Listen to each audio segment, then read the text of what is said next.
Hi guys, welcome back to my channel. My name is Dory and this channel is all about hiking gear, hiking tips and tricks and everything you need to know about hiking.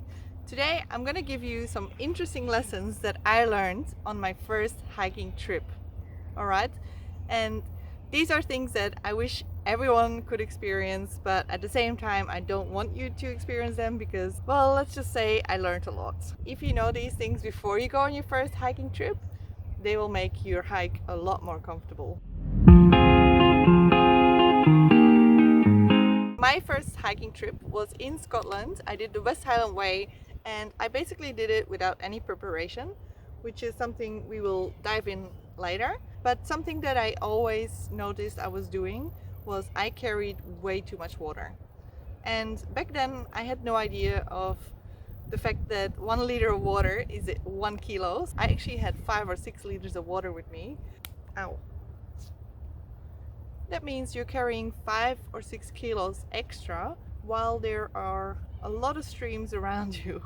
And this is the thing, it depends on which hike you're going, but in Scotland there's a lot of streams and they're drinkable. Well, if you're filtering the water anyway, so you don't need to bring 5 or 6 liters of water.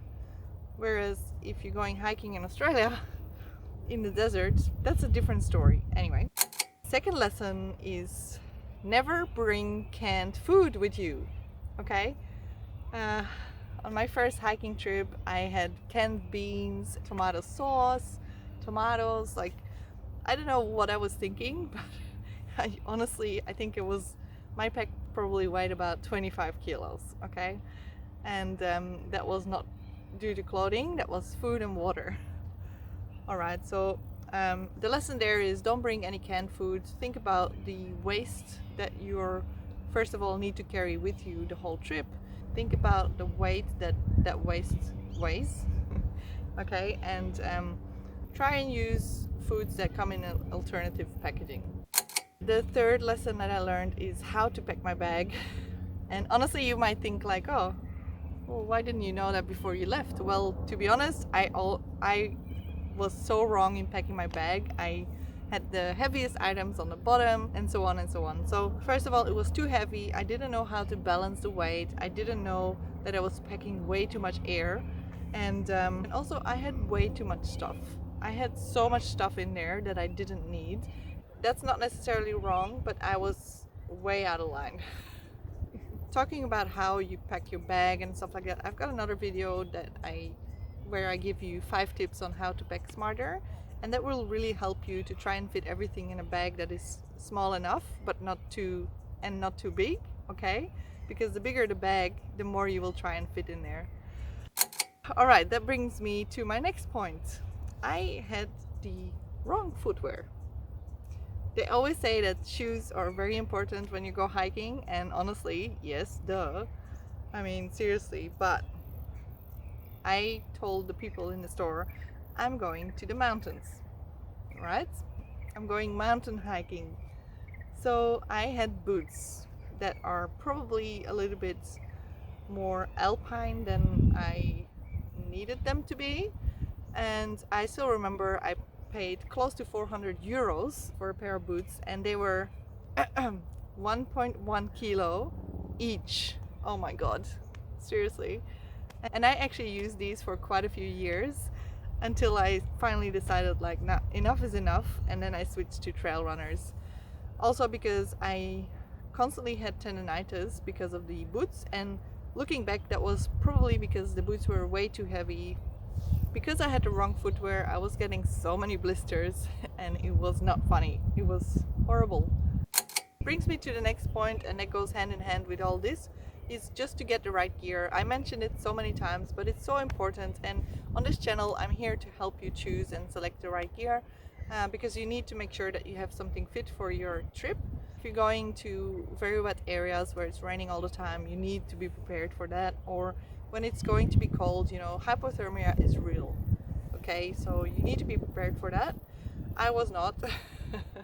Again, I actually had someone helping me one of the nights because it was so cold, and I don't know what people were thinking about me, but I was not prepared. Okay, so someone gave me some clothes and gave me some tips on how to improve my gear for later hikes if I wanted to do it again. The next lesson I learned, it's all about the people, okay? So you might go on a hike because you love hiking and backpacking and all that stuff, and you love the mountains. It's beautiful. Yes, the views are amazing, but the people you meet are even more amazing, because you have people from all walks of life doing the same hike as you do, and you all have something in common. You love hiking. And honestly, the journey is more than just reaching the summit. That's all I can say. Okay, I met so many nice people.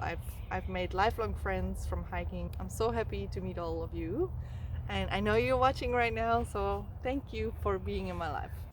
Next lesson I learned is that you can live well with less, okay?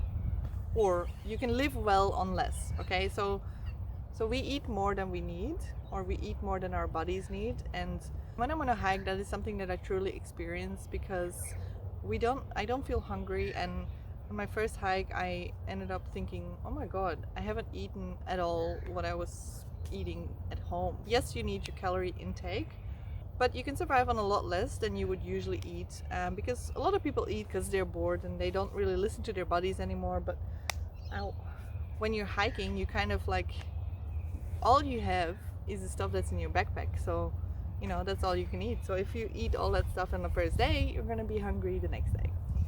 So that was a very important lesson for me as well. Another important lesson, and this is huge, guys, because I mean, I notice myself doing this all the time when I do something new, but ignorance is bliss, but it's also very dangerous, okay? So when I told you guys that I was so unprepared on my first hike, the fact is that, you know, I didn't realize how dangerous it actually was, but I didn't know how to read a map. I didn't have enough knowledge about the track. I couldn't make a fire. I still remember my first night on this hike, and I met two German girls, and honestly, if it wasn't for them, I would have probably cried myself to sleep, because I was so scared. And the thing was, like, all three of us were not prepared at all, and we had a safer feeling because we were together. But then when we wanted to start a fire, no one knew how to make a fire and stuff like that, and I was terrified. We camped next to a lake, and we probably weren't even allowed to camp there. We woke up and there was a car there, and we were like, what's that car doing there? You know, it's just terrifying. But I didn't realize how dangerous. Ignorance is bliss, but it can be dangerous. So preparation is key, and if you don't know how to prepare for your first overnight hike or your first long distance hike, then please stay tuned to this channel, because I have a lot of content coming about this. 2021 is all about teaching you guys how to plan your hike, inspiring you to go out there, and definitely, like, you know, if you're solo hiking, don't hold back. So I have two more lessons for you, and the next one is actually that there are so many more shades of green than I actually thought was possible. So I went to Scotland, right? And honestly, coming from Belgium, I am originally from Belgium, but I live in Australia. But coming from Belgium, I had no idea. It's something that I will always remember, that nature is so fascinating. There's so many shades of color, so many shades of green. If I can say something about what that taught me, is enjoy the views. Honestly, take it all in and enjoy your time. Take your time to do it, because if you rush it, you're not going to notice all these things. So just take your time and enjoy, just like I'm doing here. For the last lesson, it's something really funny, but it's something that I struggled with in the beginning, and especially on my first hike. So my first long distance hike was a 7-day hike, and I had to go through a lot of fields with animals, okay? So I had to go past a lot of animals, cattle, sheep, even bulls. It was so interesting because I was terrified of all of them, even sheep and goats, you know. Right now I'm not scared of anything anymore, apart from, like, if I go to the US, bears, you know, mountain lions, snakes, stuff like that. But what I want to say about this is, like, always know what kind of animals you can come across and learn how to deal with that. That would have made my life a lot easier on my first hike, but you know what? I just did it, you know? That's another thing. Tip 11, bonus lesson. Just do it. Okay? Just do it. No, just do it. All right. With that, I'm gonna leave you guys. Thank you so much for watching again, and I'll see you in the next video. Bye!